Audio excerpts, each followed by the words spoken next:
So these are both katana. This one's about 200 years old, and this one's about 50 years old.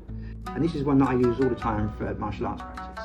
But this is like sword pajamas. This is called a shirasaya, and it's just a plain wooden sleeping scabbard, just to preserve the blade.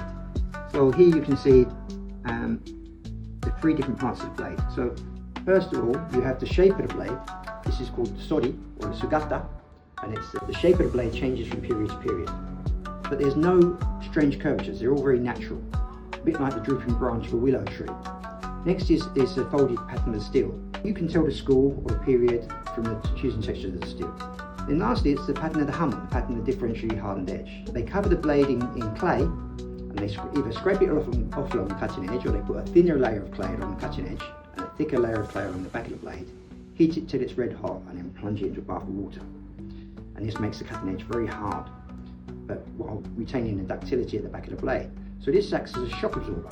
So when it actually hits a target, it allows the blade to flex, allows it to cut through a target very easily, while because the edge is hard, it allows it to hold a very sharp cutting edge. By looking at the shape of the blade, you can tell which period it was made in, and then looking at the hues and textures, you kind of make a judgment on where in Japan it was made.